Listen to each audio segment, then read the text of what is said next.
Bismillahirrahmanirrahim. Assalamualaikum warahmatullahi taala wabarakatuh. Waalaikumsalam Waalaikumsalam warahmatullahi warahmatullahi wabarakatuh. wabarakatuh. Bismillahirrahmanirrahim. Alhamdulillah wassalatu wassalamu ala Rasulillah Sayyidina Muhammad bin Abdullah wa ala alihi wa sahbihi wa mawala. La haula wa la quwwata illa billah. Allahumma fashalli wa sallim wa karim wa azim ala sayyidina wa nabiyina wa habibina wa maulana Muhammadin wa ala alihi wa sahbihi ajmain. Wa man tabi'ahum bi ihsanin illa yaumiddin, amma ba'd. Awalan, hayya bina nashkurullahi azza wa jal alladzi qad ata'na ni'matan katsiratan ni'matan 'azimatan hatta nastati' an najtami'a fi hadza Zoom wa insyaallah mubarak. Amin. Thaniyan, salawatu sallimu ala sayyidina wa nabiyina wa maulana Muhammadin alladzi qad hamalan nas minaz zulumati ilan nur minal akhlaqil fasida ilal akhlaqil karimah wa kadzalika siratal mustaqim. Al-Muhtaram Al-Ustadz Muhammad Yunus Priyadi Kal-Hadi ala Barnamij Al-Bahthi Lifsafil Ashir Madrasatin Aliyatin yang Khosah wal asdiqa illadina aftakharu bihim. Ana sayyidul hafli huna pas mahuli an aqra'u tartibal barnamij bihadha liqa as-sa'id. Al-barnamij al-awwal yakni al-iftitah wal barnamij as-tsani tasfiqu min al-hadi barnamij al-bahthi Lifsafil Ashir Madrasatil Aliyatin yang Khosah Al-Ustadz Yunus Al-Muhtaram Al-Ustadz Yunus Priyadi. Wal barnamij as-salis taqdimu hittatu tsani minal majmu'ah wahid. Wal barnamij ar-rabi' dauratis su'al wal jawab. Wal barnamij khamis taqdimu hittah as-tsani minal majmu'ah as-tsani. Wal barnamij as-sadis dauratis su'al wal jawab. Wal barnamij as-sabi al-akhir du'a wal khatam.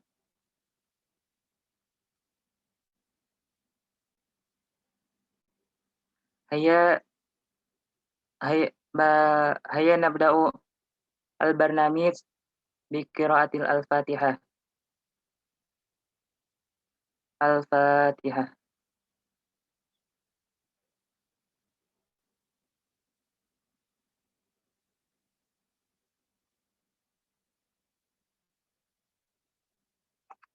Suma al-barnamij as-sani tasdiqu minal hadi al-barnamij al-bahthi aw riset min Ustadz Yunus Priyadi. Alaihi falyatafaddal maskura. Baik, syukran ila raisil barnamij. Bismillahirrahmanirrahim. Assalamualaikum warahmatullahi wabarakatuh. Waalaikumsalam warahmatullahi wabarakatuh. Alhamdulillahirabbil alamin wassalatu wassalamu ala asyrafil anbiya'i wal mursalin wa ala alihi wa sahbihi ajma'in. Subhanaka la ilma lana illa ma 'allamtana innaka antal alimul hakim. La haula wa la quwata illa billahil aliyil azim. Amma ba'du. Ayuhat talabah wa talibat Madrasatil Aliyah Ad-Diniyah Al-Khasah Insafil Ashir fi hazihil munasabah wa fi hazihil fursah an-nafisah saufa nasma wa nanzur wa nata'allam wa nabhas ya mubasharatan an hazihil maddah yakni research from hazal fasl yakni faslu as-safil ashir wa fi hazihil munasabah hunaka firqatani yakni al-firqatul ula wal firqatus saniyah minal banin wal banat allatani saufa tubayyinu lana anil masail al-muhimmah fi hayatina aw fi zamanina al-an. Jadi insyaallah alhamdulillah kita dapat berkumpul kembali, dapat bertatap muka kembali ya sekalipun via Zoom insya Allah akan menuai keberkahan dari Allah Subhanahu wa Ta'ala.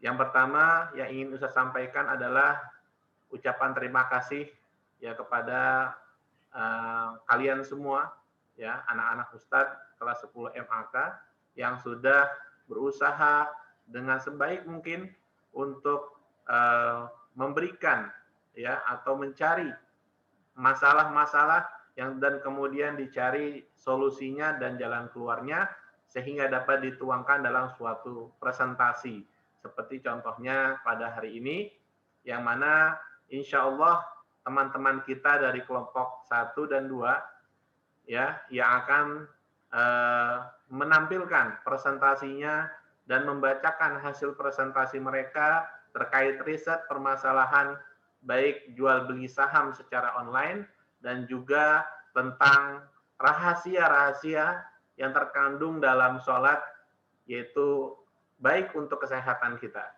Maka oleh karenanya, Ustadz menghimbau, Ustadz menginstruksikan kepada kalian semua, bagi teman-teman kelompok yang lain, untuk mengikuti kegiatan ini ya dengan baik dan juga tertib, dan juga Ustadz harapkan bagi kalian semua yang hadir dapat mengaktifkan kameranya selama kegiatan ini berlangsung.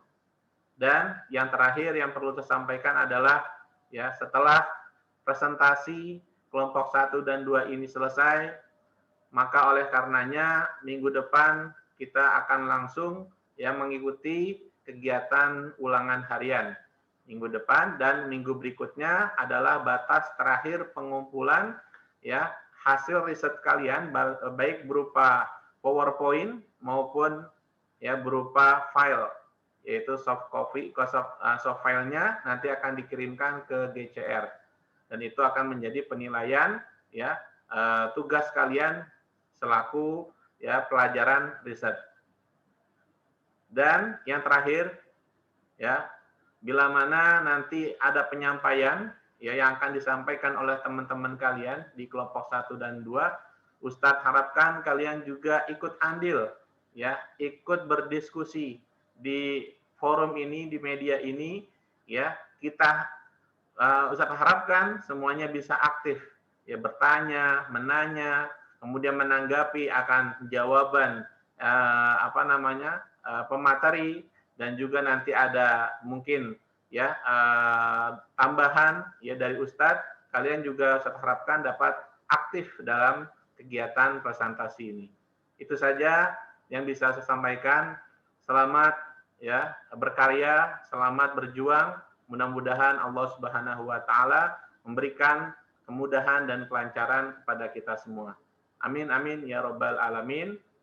Wassalamualaikum warahmatullahi wabarakatuh. Waalaikumsalam warahmatullahi wabarakatuh.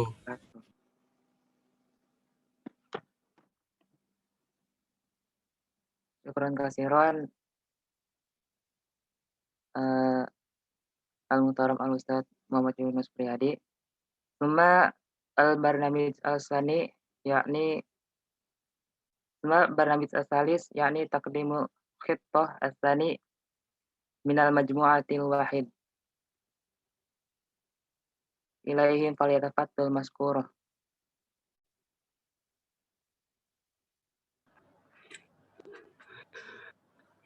Assalamualaikum warahmatullahi wabarakatuh. Waalaikumsalam warahmatullahi wabarakatuh. Saya akan membacakan hasil riset dari kelompok 1, studi literatur hukum bermain saham dalam Islam.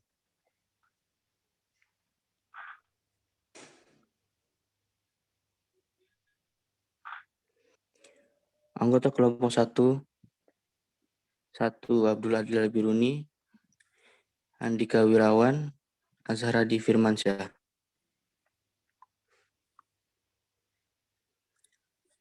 Studi literatur 1. Apa itu studi literatur? Studi literatur adalah sebuah kegiatan mencari secara teratur dan menganalisis sesuatu yang berhubungan dengan masalah yang akan diteliti atau sebagai bentuk interpretasi terhadap tulisan yang telah dipublikasi sebagai referensi dalam penelitian.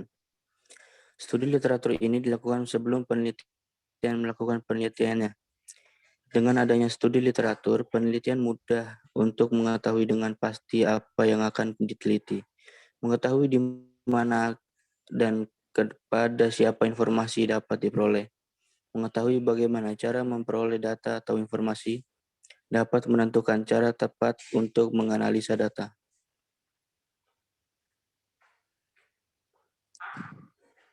Mengapa studi literatur dibutuhkan? Studi literatur dibutuhkan sebagai dasar dari riset yang kuat dan untuk menjelaskan objek yang diamati. Apa tujuan studi literatur? Studi literatur bertujuan untuk mencari teori atau hasil penelitian yang digunakan sebagai dasar, menemukan variabel yang diteliti, membedakan hal yang telah dilakukan dan menentukan hal yang perlu dilakukan.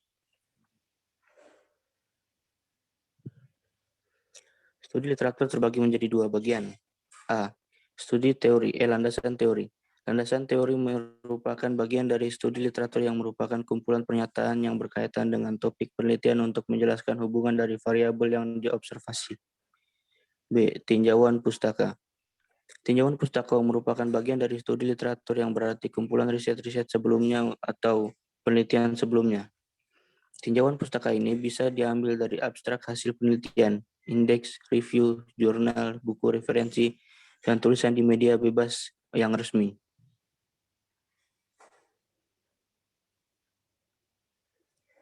Sumber studi literatur, pertama, paper, berupa dokumen, buku, majalah, atau bahan tertulis lainnya, bisa berupa teori atau penelitian. Kedua, person, bertemu, bertanya, dan berkonsultasi dengan ahli. Tiga, place, tempat, lokasi, atau benda yang terdapat di tempat penelitian. Tahap studi literatur. Pertama, formulasi permasalahan.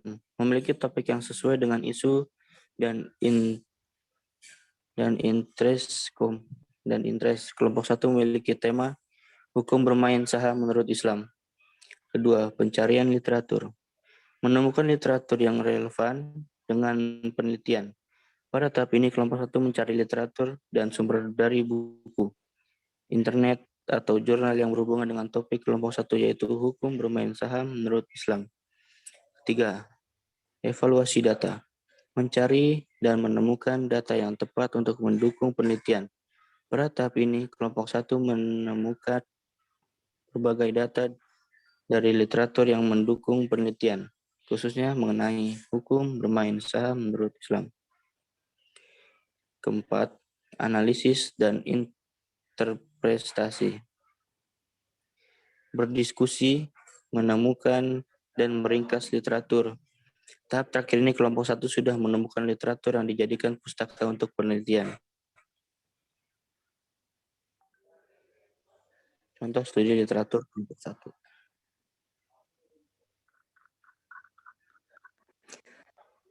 Memahami saham syariah. Kajian atas aspek legal dalam pandangan hukum Islam di Indonesia. Investasi di pasar modal syariah dalam kajian Islam. Tinjauan hukum Islam terhadap perdagangan saham. Ekonomi Islam. Halal dan haramnya berinvestasi saham syariah.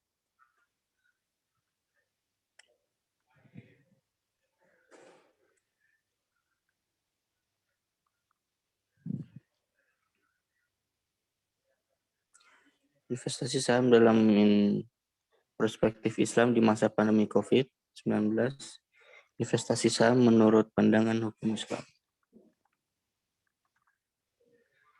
Hasil studi literatur kelompok 1.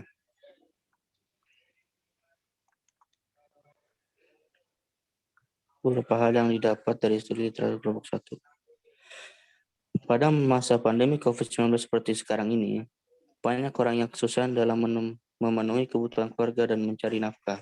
Namun, banyak iklan-iklan yang menyajikan aplikasi-aplikasi yang menghasilkan uang dengan mudah, yaitu dengan teknik investasi saham atau trading saham.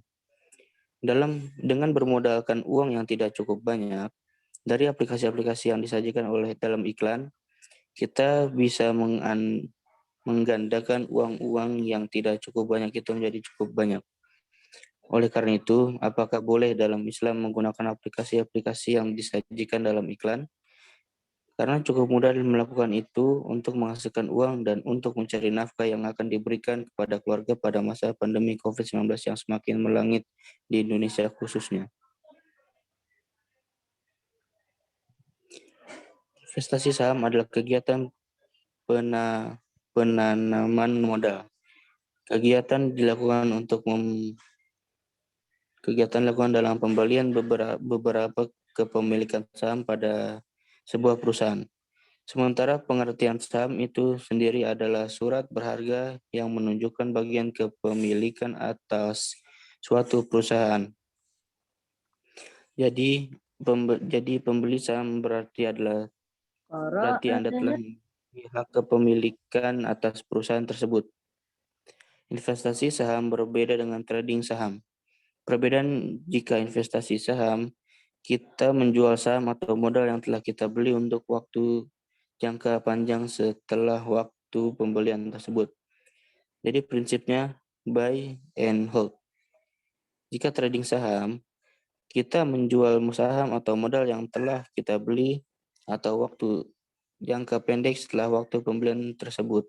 Jadi prinsipnya buy and sell.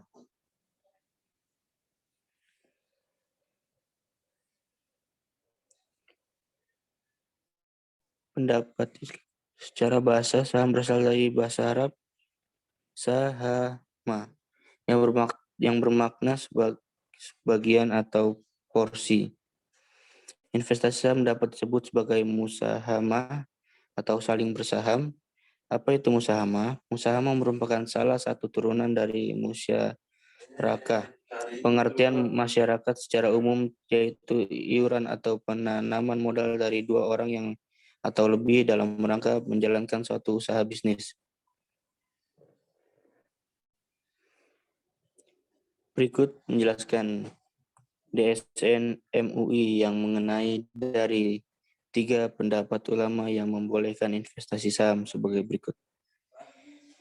Pendapat pertama, bermuamalah dengan melakukan transaksi jual beli saham hukumnya adalah boleh karena pemilik atau pemegang saham merupakan mitra dalam perseroan yang memiliki porsi kepemilikan saham dengan jumlah tertentu.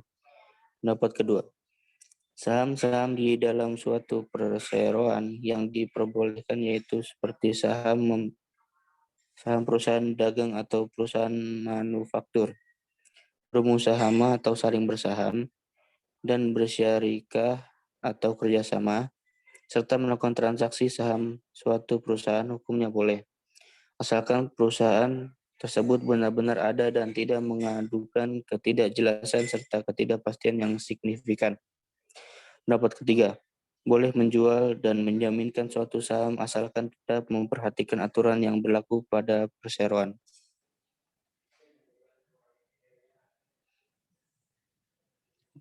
Apa itu saham syariah? Sebenarnya saham syariah sama dengan saham konvensional, tetapi ada beberapa perbedaan di antara keduanya yaitu akad dalam transaksi saham, pengelolaan perusahaan atau penerbit saham, cara penerbitan saham. Ketiga di atas adalah perbedaan antara saham syariah dan saham konvensional. Bagi saham syariah, ketiga poin tersebut wajib adanya sesuai dengan prinsip dalam Islam. Sedangkan saham konvensional tidak. Apa itu saham konvensional? Saham konvensional sama dengan saham syariah, tetapi saham konvensional tidak menjalankan ketiga di atas dengan syariat Islam. Pendapat ulama mengenai hukum trading saham dalam Islam. Trading saham diperbolehkan selama saham yang diperjualbelikan tersebut merupakan saham syariah dan terhindar dari praktik-praktik terlarang menurut syariat Islam. Kesimpulan ini bisa dijelaskan dalam poin-poin berikut. Pertama, misalnya investor membeli saham dari perusahaan A dengan harga per saham 10.000, kemudian menjualnya dengan harga 12.000 per saham. Artinya investor tersebut mendapat capital gain sebesar 2.000 dalam setiap saham yang dijualnya. Kedua, trading saham diperbolehkan apabila saham yang diperjualbelikan tersebut merupakan saham syariah. Ketiga, boleh membeli saham perusahaan dan menjualnya saat tujuan atau aktivitas perusahaannya halal, baik tujuan untuk investasi atau membeli saham untuk mendapatkan keuntungan maupun trading atau untuk mendapatkan capital gain.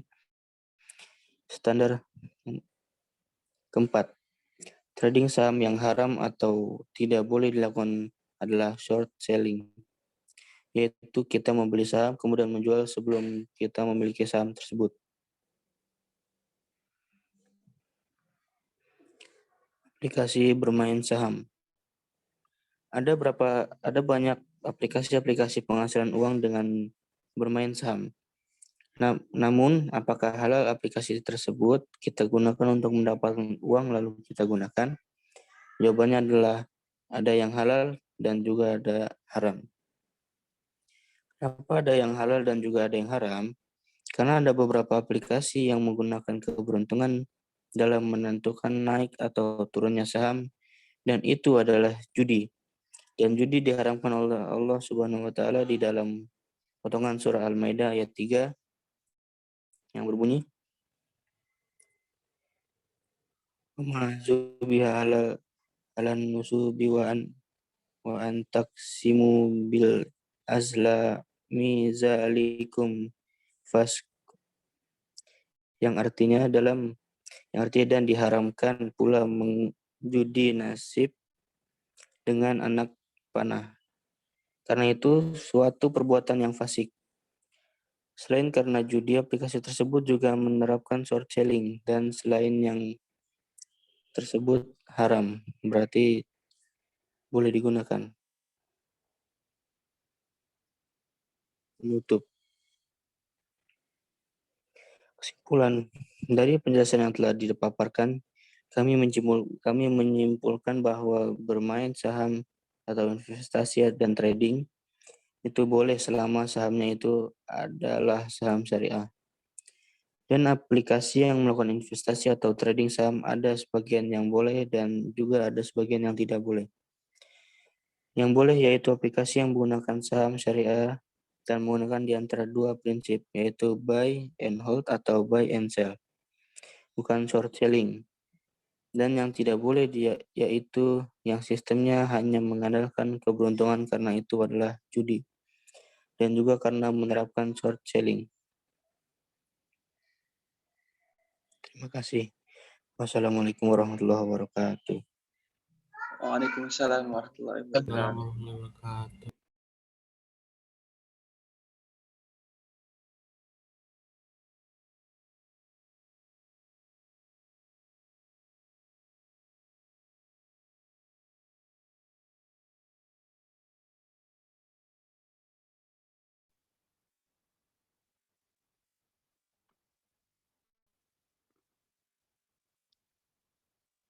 Syukran kasiron ala taqdimuhu minal majmu'ati al-wahid. Thumma al-barnamij ar-rabi', yakni daurati soal wal jawab. Acara keempat yaitu sesi tanya jawab. Mungkin dari kelompok yang lain, jika ada pertanyaan yang ingin ditanyakan, silakan.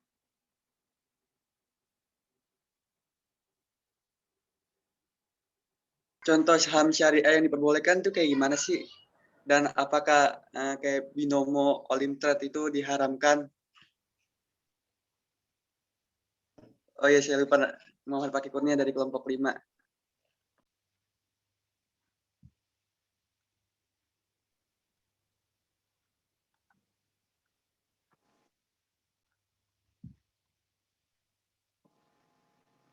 Tadi pertanyaannya apa ya? Kurang jelas. Dari ulang ya. Assalamualaikum warahmatullahi wabarakatuh. Waalaikumsalam warahmatullahi Saya Muhammad Fakih Kurnia dari kelompok 5 ingin bertanya tentang bagaimana contohnya saham menurut dalam syariat Islam yang diperbolehkan, dan apakah saham seperti binomo, all trade, apakah itu diharamkan dalam Islam? Syukron. Oke, baik. Kepada kelompok 1, mohon untuk dijawab. Pertanyaannya adalah bagaimana contoh syarat Islam yang membolehkan itu hukum saham. Terus kalau misalkan kayak aplikasi binomo dan yang lain-lain itu hukumnya bagaimana? Apakah diharamkan atau tidak?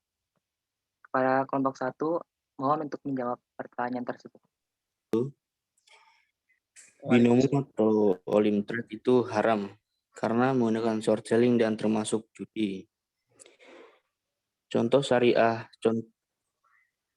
contoh saham syariah ada Aceh Hardware Indonesia, Tbk Baru, ada Andaro Energi, AKR Korporindo,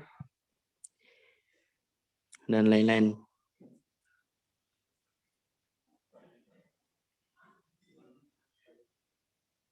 Buka akun saham syariah kan harus buka akun konvensional dulu. Itu gimana hukumnya?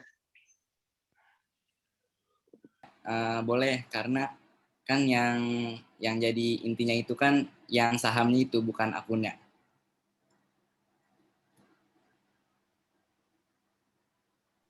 Oke, makasih, syukron. Afwan.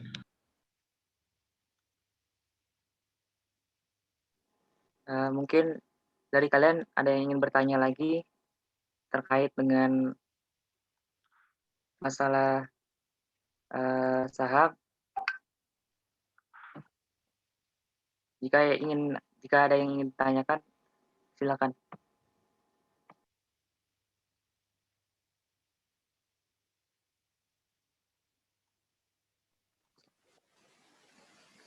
Ya, silakan. Nah, kan tadi ada penjelasan kalau ada aplikasi yang sistemnya itu mengandalkan keberuntungan. Maksudnya sistem mengandalkan keberuntungan itu gimana? Yang dimaksud sistem mengandalkan keberuntungan tuh jadi keberuntungan dalam keuntungan atau kerugian di pasar saham tersebut. Gitu.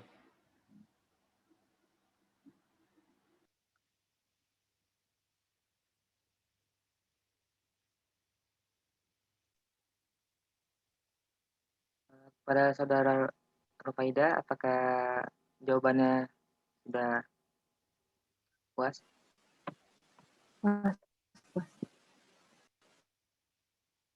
Kelompok lain, ada yang ingin bertanya lagi?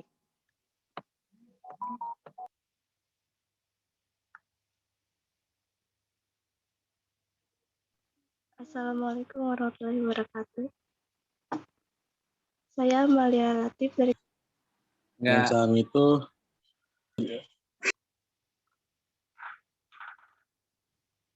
Jadi pertanyaannya itu tadi dari saudari Amalia, apakah main saham itu sama dengan judi? Silakan kepada kelompok 1 untuk menjawab pertanyaan tersebut. Jadi main saham tuh ada yang judi sama ada yang enggak juga. Nah, yang judi itu yang termasuk judi itu kayak yang tadi udah disebutin, yang make sistemnya itu short selling. Jadi kita beli saham tersebut, tapi kita belum punya, tapi udah kita jual duluan. Nah, sama yang ngandelin hoki-hokian, keberuntungan dalam menentukan naik atau turunnya pasar saham itu. Kalau yang boleh, yang tadi yang main dengan saham syariah yang udah disebutin sama 3 pendapat ulama yang tadi.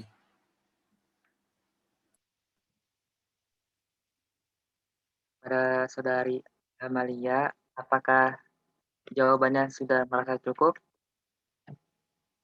Iya, sudah cukup. Baik. Cuma al-barnamij al-khamis yakni taqdimu al-khitah Asani minal majmu'ah asani ilaihim falyatafaddal mashkur.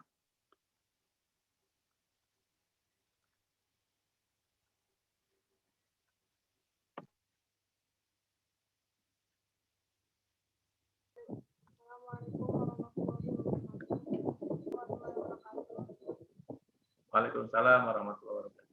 Ya, Saya dari kelompok 2 ingin menyampaikan sebuah riset yang bertemakan dengan hikmah sholat bagi kesehatan.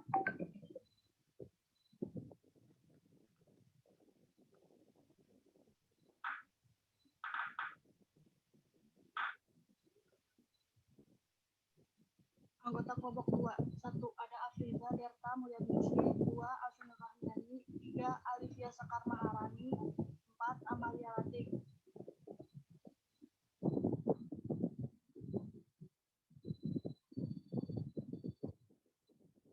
Daftar isi: 1. Latar belakang, 2. Sholat dalam definisi, 3. Gerakan sholat dan kesehatan jasmani, 4. Hikmah sholat bagi kesehatan.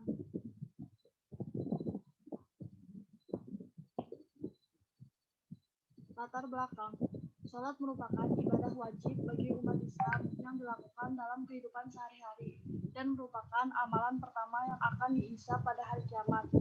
Kewajiban sholat diterima langsung oleh baginda Nabi Muhammad SAW ketika beliau mengalami Isra Mi'raj. Gambaran dari kejadian tersebut dapat dilihat dalam Al-Quran Surat Al-Isra. Manusia sebagai makhluk sempurna yang diciptakan dan diberikan akal oleh Allah sepatutnya menggunakan akal pikiran ini dengan baik. Seperti halnya ibadah sholat yang diperintahkannya bukan hanya semata gerakan yang dilakukan untuk menyembahnya. Ibadah sholat mengandung berbagai faedah yang sangat besar bagi seluruh umat Islam di dunia dan akhirat. Jika ibadah sholatnya dilakukan sesuai dengan ajaran Nabi Muhammad SAW, selain memiliki manfaat dalam kerohanian, sholat juga memiliki manfaat bagi kesehatan fisik atau jasmani.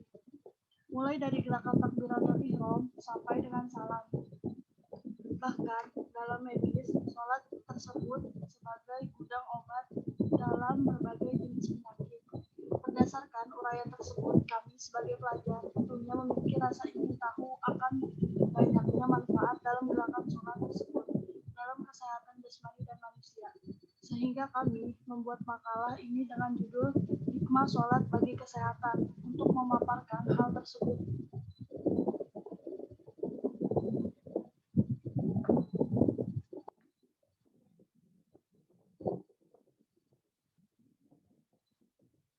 Sholat dalam definisi.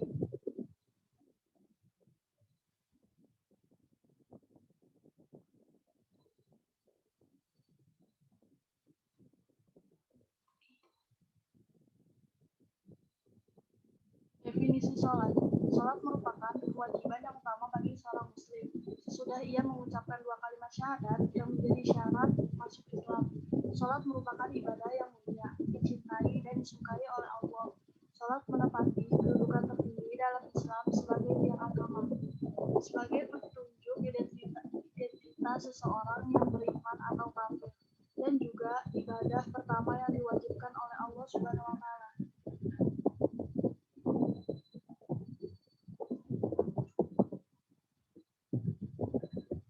Sholat dan kesehatan jasmani.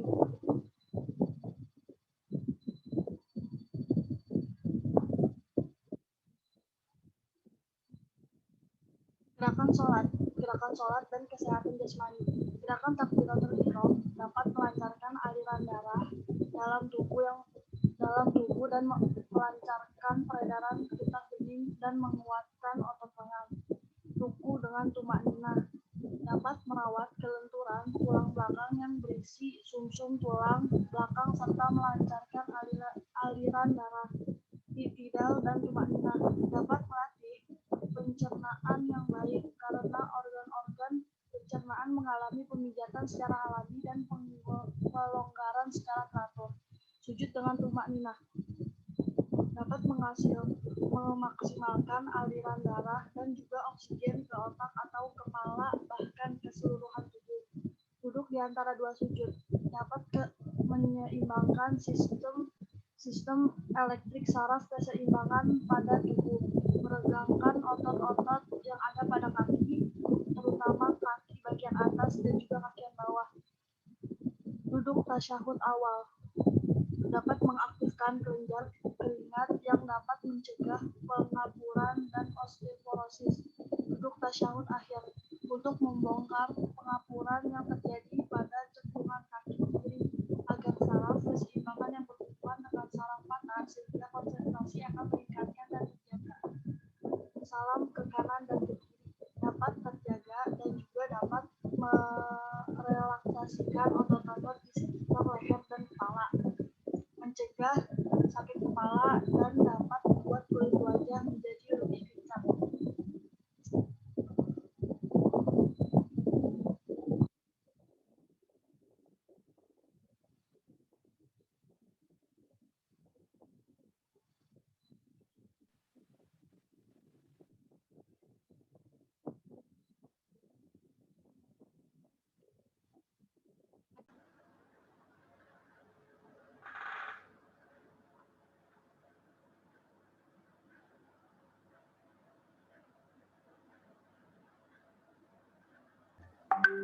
Hikmah sholat bagi kesehatan. 1. Sholat melancarkan peredaran darah dan kesehatan fungsi hati. 2. Sholat membantu menyembuhkan disfungsi ereksi. 3. Sholat membantu menyembuhkan rematik atau nyeri sendi. 4. Sholat mencegah penyakit punggung dan tulang atau osteoporosis. Kelima, sholat membantu mengaktifkan kecerdasan otak kanan. Keenam, sholat tahajud mengobati penyakit jantung dan kanker.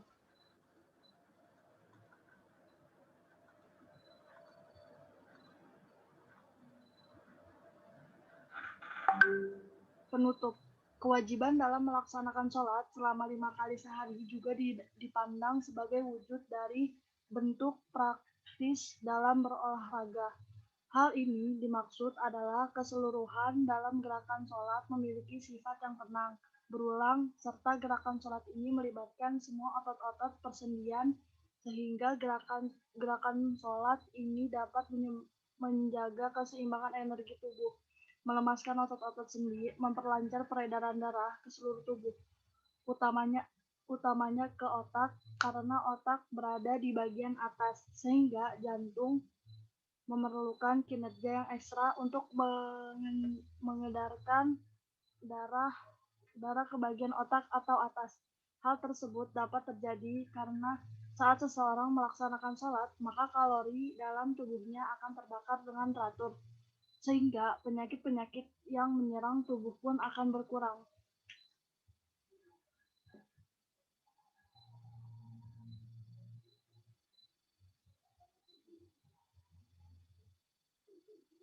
Sekian dari kami. Terima kasih.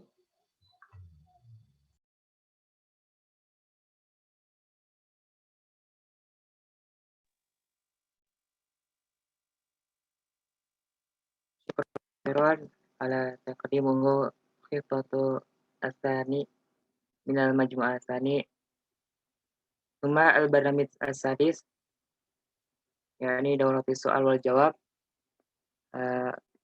Mungkin dari kalian ada pertanyaan yang ingin ditanyakan kepada kelompok 2, silakan ditanyakan.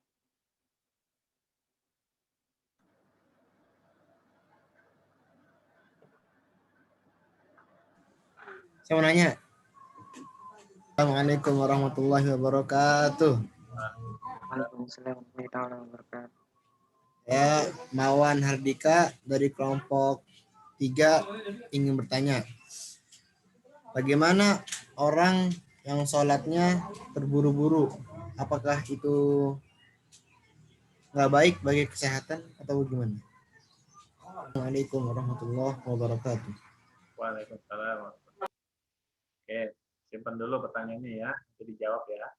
Oke, lanjut Ansi. Ya mungkin dari kelompok lain ada yang ingin bertanya lagi terkait permasalahan hikmah sholat.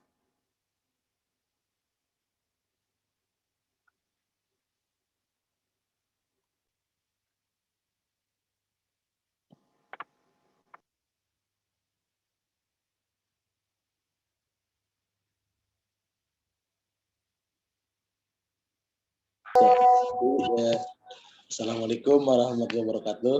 Waalaikumsalam warahmatullahi wabarakatuh. Dari kelompok 1, ingin bertanya, jadi gini, kan tadi hikmah kesehatan, sholat, gerakan sholat kesehatan. Apakah jika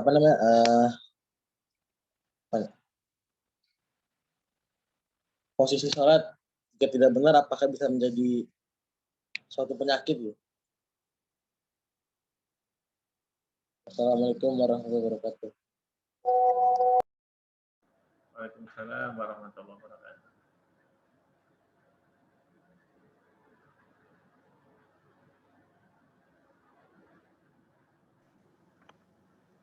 Terima kasih. Mungkin dari kalian ada yang ingin bertanya lagi dari kelompok lain terkait permasalahan hikmah sholat bagi kesehatan.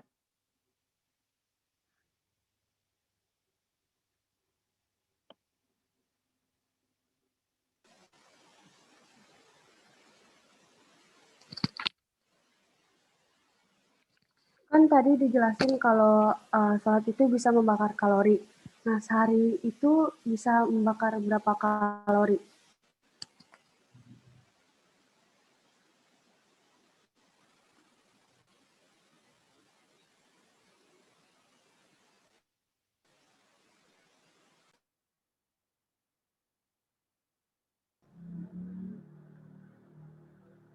Terima kasih untuk yang telah bertanya.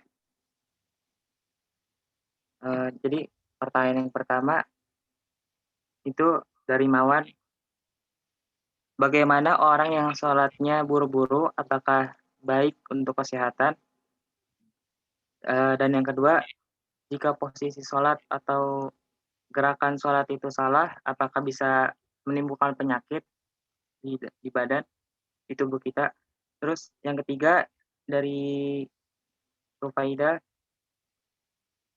jika gerakan sholat bisa membakar kalori, maka bisa membakar berapa kalori dalam sehari?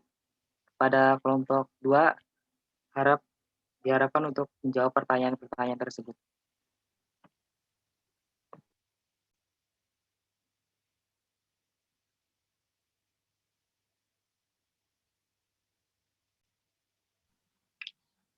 Assalamualaikum warahmatullahi wabarakatuh. Saya Friza dari kelompok 2 yang akan menjawab pertanyaan saudara Mawan Hardika. Kalau sholatnya terburu-buru, hikmah sholat yang terdapat di kandungan sholat tersebut bisa saja meleset atau hilang dengan begitu, karena sholat yang baik itu sholat yang dicontohkan oleh Rasulullah sebagaimana hadis yang berbunyi Sallu kama ra'aitumuni usolli, sholatlah sebagaimana kalian melihat aku sholat. Itu kata Rasulullah. Jadi kalau misalnya sholatnya terburu-buru atau gerakannya nggak sama-sama Rasulullah, mungkin saja hikmah yang Allah berikan dalam kandungan-kandungan sholat tersebut bisa meleset. Gitu. Syukran.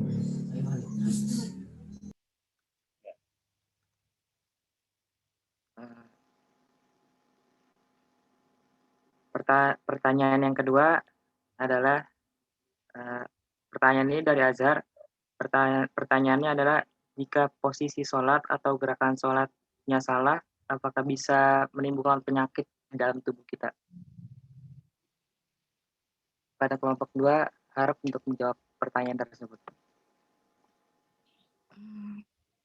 Pertanyaan saudara Azhar sebenarnya masih berkesinambung sama pertanyaan saudara Mawan. Jadi kalau misalnya kita sholatnya benar, kita dapat hikmahnya. Tapi kalau misalnya kita sholatnya salah, mungkin nggak dapat hikmah bagi kesehatan tubuhnya, atau bisa meleset. Karena semua organ tubuh kita punya tempat atau posisi-posisi yang rawan untuk melakukan suatu gerakan.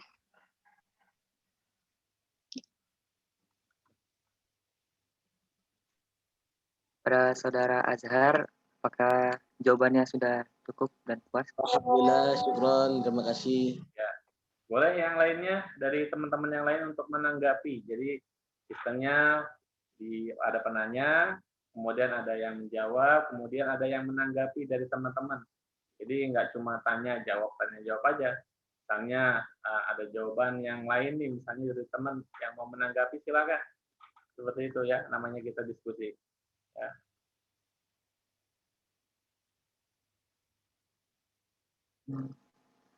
Pertanyaan yang ketiga yaitu dari Rufaidah. Jika sholat bisa membakar kalori, maka berapa kalori dalam maka sholat bisa membakar berapa kalori dalam sehari?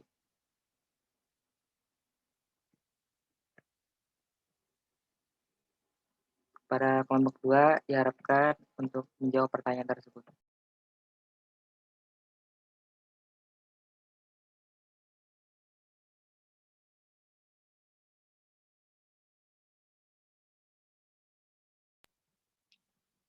Jadi setiap orang yang melakukan sholat itu ngeluarin kalorinya sesuai sama gerakan dia buat sholatnya.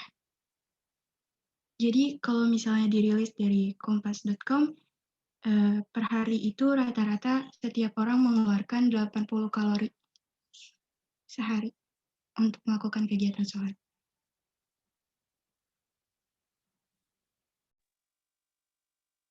Terima kasih atas jawabannya dari kelompok 2.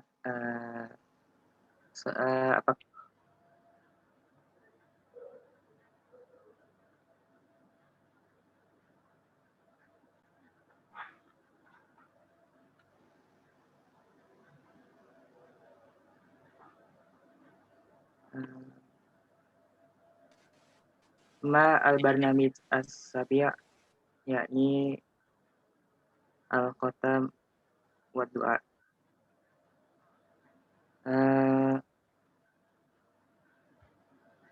Qabla nakhtatim hadzal barnamij, hayya bina naqra'u doa kafaratul majlis. Subhanakallahumma wa bihamdika asyhadu an la ilaha illa anta astaghfiruka wa atubu ilaik. Yumkin hadza faqat minni. Syukran ala ihtimamikum. Al-afu minkum, ihdinas siratal mustaqim. Wassalamualaikum warahmatullahi taala wabarakatuh. Waalaikumsalam. Waalaikumsalam. Alhamdulillah sudah selesai ya. Oke, presentasi sudah selesai. Ya, sampai ketemu lagi nanti di semester berikutnya, yaitu di penilaian akhir semester, kenaikan kelas nanti insya Allah di bulan Maret ya, kita ketemu lagi ya. Mudah-mudahan apa yang sudah kalian lakukan dan sudah kalian juangkan atas presentasi ini bisa menuai keberkahan dan ilmu yang bermanfaat bagi kita semua. Amin amin ya robbal alamin. Saya ucapkan terima kasih dan saya mohon undur diri. Mohon maaf bila Anda kesalahan ataupun salah kata maupun ucapan ya. Kurang lebihnya saya mohon maaf. Allahul muwaffiq ila aqwamit thariq. Assalamualaikum warahmatullahi wabarakatuh. Waalaikumsalam warahmatullahi wabarakatuh. Syukron, Ustaz. Syukron, Tad. Terima kasih semuanya ya. Maafin tadi, Tad. Ya.